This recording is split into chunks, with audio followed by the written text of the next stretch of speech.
नवाया बाबा सुमिर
गाना बजाना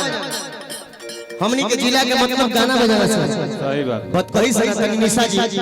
अपने स्टॉल में दे 2 मिनट दे दो कन्यादान कर दो एगो बात ओरिजिनल बात सुनी हेलो पहले कोनो भी शुभ काम हो ए भैया के हो डिक्की हटाओ डिक्की हटाओ पहले कोनो भी शुभ काम हो तई माही मनीषा लोइल बड़ी ये लोग के कोनो काम ना रहे इनका माये बाबू को जन्म पहले जन्म कर्म भई रहे लेकिन पहले कोनो भी शुभ काम में जाना तर लोग पहले के आवे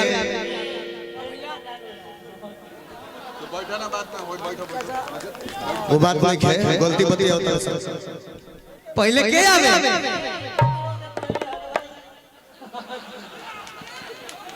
ना वो बात नहीं है हौसले के बोलो वो बात नहीं है पहले जान कर के आवे कोनो भी शुभ काम के शुभ बनावे खातिर नचनियन के काम ना रहे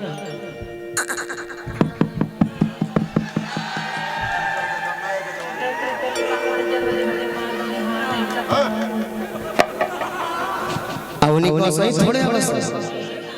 उन्हीं के आवे अगर माही मनीषा पूजा हो गई शिवानी हो गई ये लोग के बोले छप्पा छप्पा लोग आगुल है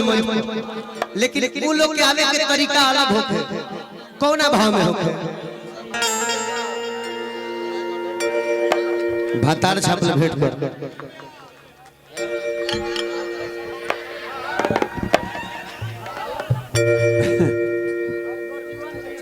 माही मनीषा का कुछ 27 होता जनगरी सब होता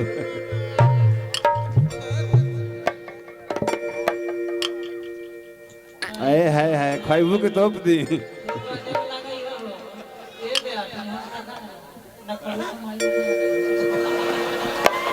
कल जाला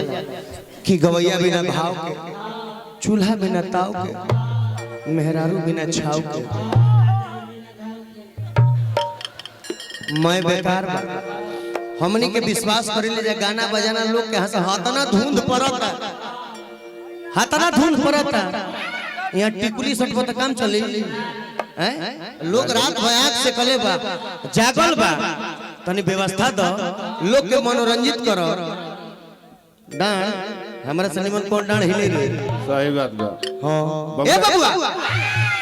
भाव पर ध्यान दो जब ये लोग मन गावे जेकर नाम किन्नर हो तुम लोग सही ना आवे है वही में राम हो गए भैया ढोलक बजाओ कैसे चले लो कैसे हो आहा मनीषा माही अगर बियाह ना भरे तो तुम लोग टारगेट पर रहो अच्छा एक आनियो के छेका पर गइल बा कैसे आवे लोग एगो औरी गमछी दे आवनी के साड़ी कबो ना एड़ी तक ना रहे गमछी देबे तब न बताई कहां तक रहे तू तो होने दे रे बड़का दे छोटका का बा दे दे भैया शादी में तोरो गमछी ढेर मिलल देखिए हमारे धोती छूट गइल बा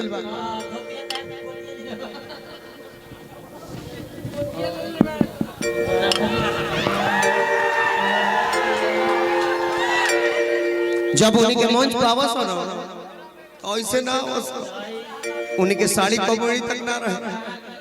उन्हीं के साड़ी ठेवना तक रहे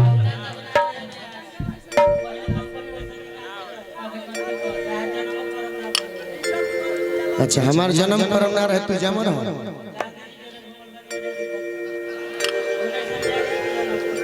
बबुआ जैसे जैसे चलस वो सही ढोलक के ठेका गिरे हाँ जी वो सही ढोलक के ठेका गिरे भैया अरे हमार जान तनी चले दीदी भैया कैसे चलस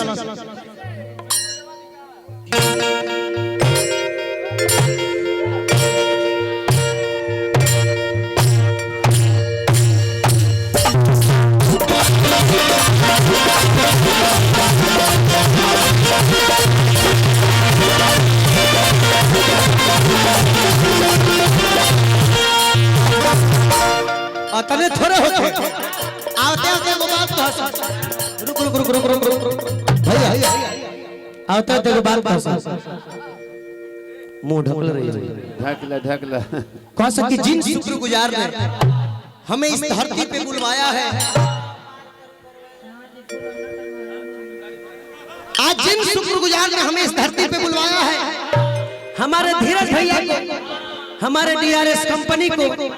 लहे लहे दिल से तहे तहे दिल से हो दादा अल्लाह ये बाथरूम बनवा लियो पैसा से पैसा धर्मेंद्र भैया धनंजय भैया के बड़ भाई की तरफ से लव यू देखिए में कंजूसी मत करे हमने के बहुत मेहनत कर ले मंच पर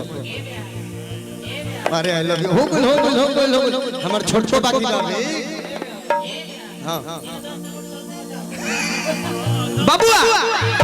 आ कहो सका कि आज जिन शुक्रगुजार ने हमें यहां बुलवाया है हमारे धनंजय भैया को लहे लहे दिल से तहे तहे दिल से छोटे छोटे दिल से शुक्रिया अदा करते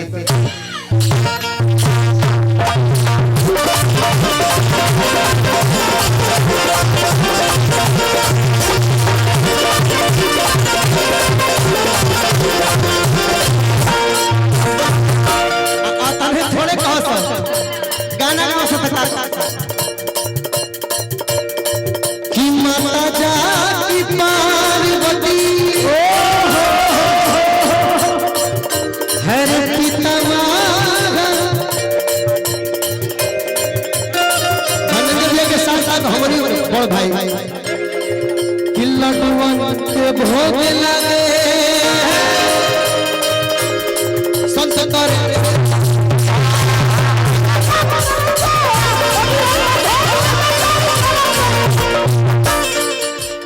आए भाई रीति सिद्धि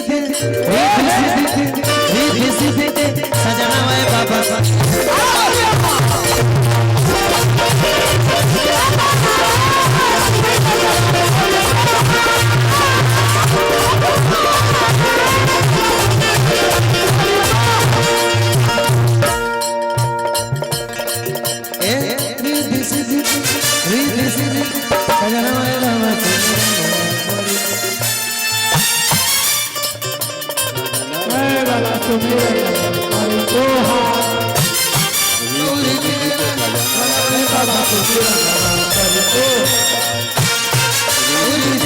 Thank you.